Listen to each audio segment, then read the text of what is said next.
बासाई चौक पाली। डीजे शोभित, डीजे शोभित, DJ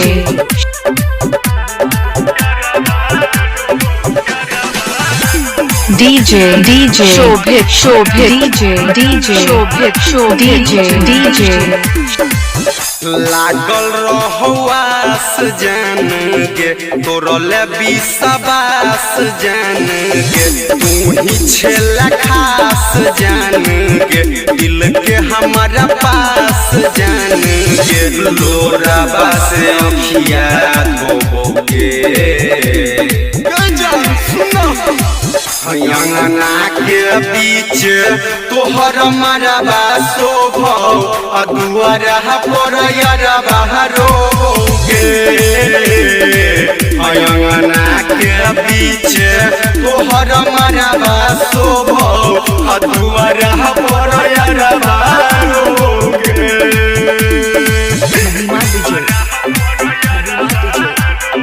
DJ बासाई चौक पाली। DJ शोभित, DJ शोभित, DJ तोरा यारा बासे भेलो कौन गलतिया गे हमरे संग बितबई छेले दिन यौरी रतिया गे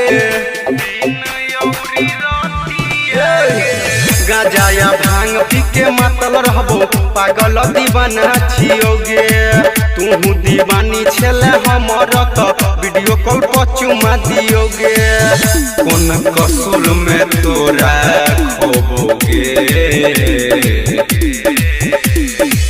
अंगना के बीच तोहर मरबा शोभो दुआरा पर यारा बहरोगे अंगना के बीच तोहर मरबा शोभो दुआरा पर यारा बहरोगे। डीजे बासाई चौक पाली। डीजे शोभित, डीजे शोभित, डीजे सौली चौक पाली से एमआरएस म्यूजिक की शानदार प्रस्तुति।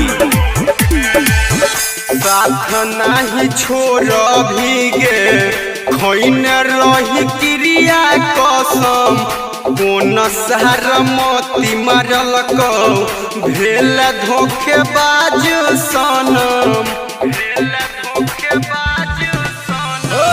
सुमन करब नबल राधे छोटू तोरा से खास छियै गे सुतबे तो सैया संगे पलंग पर रोशन नहीं उदास छियै गे दिल से तोरा दूर होबोगे अंगना के बीच तोहर मरबा शोभो दुआरा पर यारा बहरोगे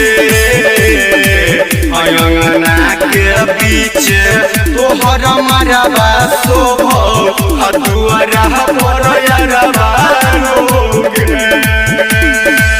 लागल रहुआस जान गे तोरले विश्वास जान गे तू ही छेला खास जान गे दिल के हमारा पास जान गे लोरा बास अखिया धोबोगे